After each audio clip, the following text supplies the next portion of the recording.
That investigation is now complete. The central findings of the investigation are that the man whose voice is heard on the recording and on a second recording from the same conversation that was released on Sunday, accordingly, effective immediately, I am banning. It was just one sentence, 7 words, and with that, the WNBA as we knew it collapsed into chaos. Effective immediately, Brittney Griner is banned. No warning, no leak. Just a shockwave that hit fans, media, and players like an earthquake. The league's biggest name, gone. Just like that. But why? What could justify such a move against one of the most decorated athletes in women's basketball history? Was it about corruption, leaked audio, power struggles behind the scenes? Or was it something even deeper? A secret so big, the league had to choose between protecting one player or saving its entire reputation? If you're watching this, you're about to get the full picture, the one they won't show on SportsCenter or post on the league's official feeds. Because behind this ban is a story of influence, cover-ups, silent wars, and a league that's now standing on a very shaky foundation. And trust me, by the time we reach the end, you won't look at the WNBA the same way again. When NBA Commissioner Adam Silver walked up to that podium, people expected damage control, maybe a suspension, maybe a warning. But no one expected what happened next. Effective immediately, Brittney Griner is banned from the WNBA for life. It was surreal. This wasn't just any player. This was a 2-time Olympic champion, a league icon, a household name. Yet Silver didn't flinch. There was no press tease, no soft let-in, just the ban. Final, public, brutal. And the shockwaves? Instant. Fans gasped, reporters scrambled, social media lit up in real time. But it wasn't just about the ban itself. It was about the tone. This wasn't a player misstep. This felt like an execution. What kind of internal investigation leads to a public declaration like that without even letting the player speak first? Silver stated that the integrity of the game had been compromised, but offered no names, no documents, just that line. It was enough to ignite a media frenzy, but also a silence. Because if Griner, the WNBA's most visible star, could be removed like that, what else was hiding behind closed doors? Brittney Griner wasn't just a player. She was the symbol of what women's basketball could be on a global scale. Dunking in games when few others could, dominating on defense, featured in Nike campaigns, front row at NBA events, championing causes on and off the court. For years, she was the face of the league. Whether you loved her or not, you knew her. And now, she's been wiped out of existence like she never wore a jersey. No farewell speech, no last dance, no jersey retirement, just silence. And for fans, that silence feels like a slap in the face. How did someone who brought so much attention to the sport suddenly become a name the league won't even mention in tweets? If she was such a problem, why didn't they act sooner? If she wasn't, why are they acting now? Something doesn't add up. Either the league ignored warning signs for years, or they used her as a shield until the moment they no longer needed her. Either way, this wasn't just about a player getting benched, it was about erasing a legacy in real time. This didn't happen overnight. For those paying close attention, signs had been flashing for a while. Locker room clashes, unexplained absences from media duties, tension with teammates, referee complaints that never got addressed, all quietly buried until they weren't. Sources inside team circles say Griner's behavior was causing friction long before the ban, but the league stayed quiet. Why? Because she sold tickets, because her name kept the WNBA in headlines. But when that shine started to fade, when newer stars started drawing the spotlight, that's when the whispers turned into questions. Did she get too comfortable? Or did the league protect her too long, only to turn when the cost of silence got too high? Either way, ignoring red flags never ends well. And this one? It burned down the whole house. The scary part is that it took a total collapse for those stories to finally surface. That tells us one thing. The problem wasn't just one player. It was a system that allowed power to fester and eventually backfire. Here's where things go from bad to explosive. According to multiple insiders, there were signs that games weren't just being played. They were being manipulated. Not by betting rings or outside corruption, but possibly from inside. Allegations began swirling that Griner may have used her influence to sway referee calls, shift momentum, and even affect game outcomes during critical playoff runs. That's right, real talk about game rigging. And suddenly, Moments fans once thought were flukes looked like red flags. A no call in the final seconds, a suspicious ejection, a comeback that didn't make sense. Now, with those new allegations, every replay clip feels like potential evidence. This wasn't about bad attitude or social media fights.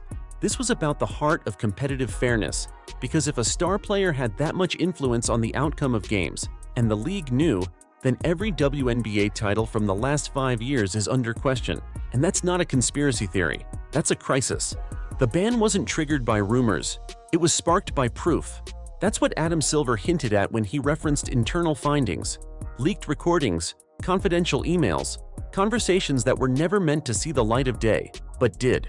Reports suggest that one of those recordings captured a private exchange between Griner and officials, allegedly discussing matchups and pressure points. Another, even more damning, revealed player testimonies pointing directly at her influence behind the scenes. And suddenly, Silver had no choice. This wasn't just a rogue athlete. This was a trail of evidence showing someone operating in the shadows of the sport. The moment recordings hit the investigation file, it was game over. The league could no longer protect its star. And when those receipts got verified, officials suspended, team executives reassigned, the dominoes started falling fast. It wasn't just about punishment anymore. It was about preventing the collapse of the league's credibility. At the center of this spiraling crisis is not just a player, but a commissioner. While Adam Silver might have delivered the final verdict, many fans are now pointing their fingers at WNBA Commissioner Cathy Engelbert, asking the question that no one in leadership has answered publicly: how long did she know? According to insiders close to the situation, there were warning signs for months, if not years, that something was off behind the scenes. Anonymous reports were filed, player complaints were submitted, and yet it seems like nothing was done. Was it incompetence or a strategic silence?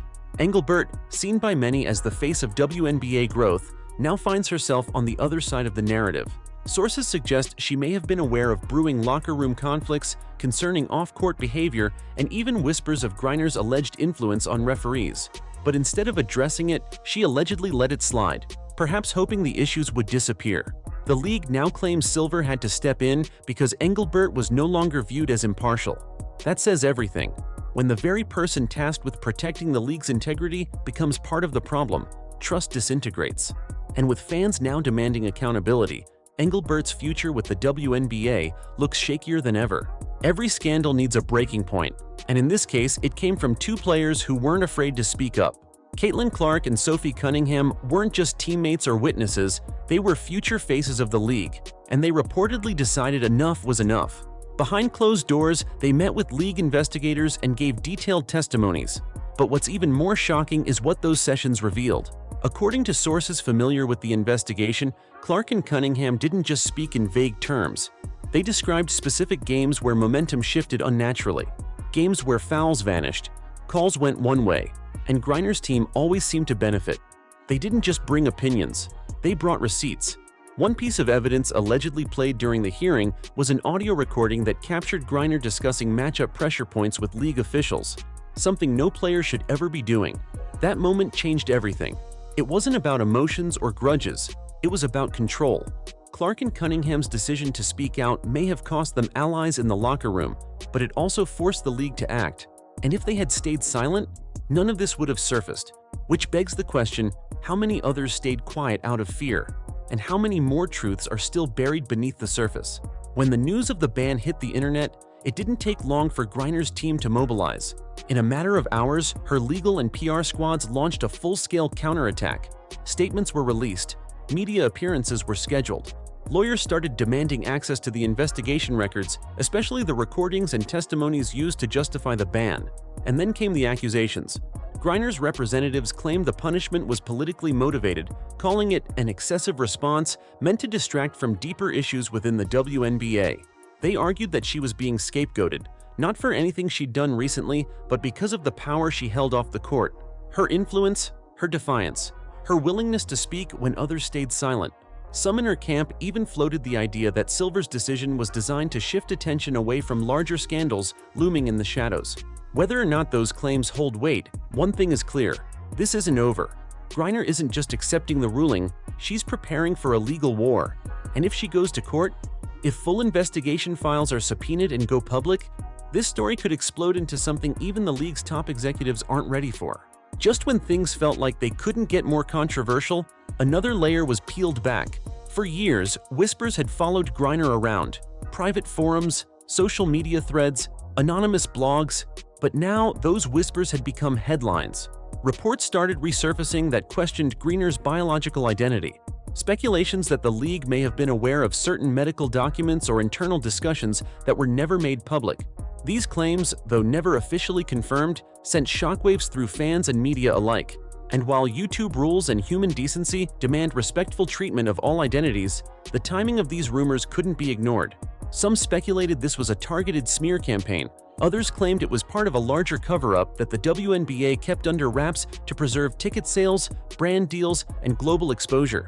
After all, Griner was marketed as the league's most dominant physical force. And if any part of that image was threatened, the ripple effect would reach sponsorships, endorsements, even player morale. It's important to be clear here. The truth behind these rumors remains unverified, and we're not here to speculate irresponsibly. But what we can say is this: if the league did suppress any information to maintain its narrative, that could be considered a violation of competitive fairness. And that would be far bigger than one player's legacy. It would be a stain on the sport's credibility itself. Zoom out for a moment. This scandal isn't just about Brittney Griner anymore. It's about the WNBA as an institution. When your most recognizable player is suddenly banned for life, sponsors take notice. When rumors of cover-ups, favoritism, and off-court manipulation start flooding the internet, networks reconsider their deals. The public's trust begins to erode, and it's already happening. In the wake of the ban, at least 2 major corporate sponsors reportedly paused their partnerships.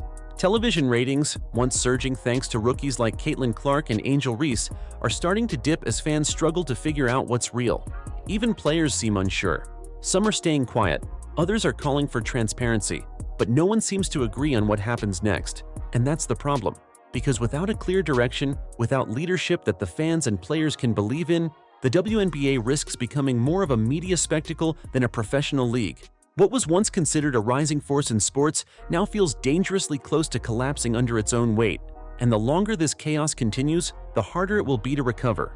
So here we are, a league in crisis, a superstar erased, a commissioner under fire, and a growing suspicion that we still don't know the full story. Is Brittney Griner guilty of everything being alleged? Or was she targeted to shield deeper dysfunction within the league's leadership? Did whistleblowers truly save the WNBA's soul? Or are they just pawns in a much larger game? And what about the rumors, the tapes, the legal battle still looming? One thing is certain, this story is far from over. If Griner fights back in court, we might see internal memos, emails, and conversations that were never meant for public eyes. If more players come forward, this scandal could drag even more names into the spotlight. But here's what matters most right now: transparency, accountability, and the future of the game. The WNBA has a choice: rebuild trust or lose it forever. And if they choose wrong, fans, sponsors, and even new talent may walk away for good. What do you think? Was the ban justified? Was the league trying to protect the sport, or just itself? Let us know in the comments below. If you want the real stories, not the spin, don't forget to like, subscribe, and turn on notifications. This is just the beginning. We'll be here asking the questions they won't.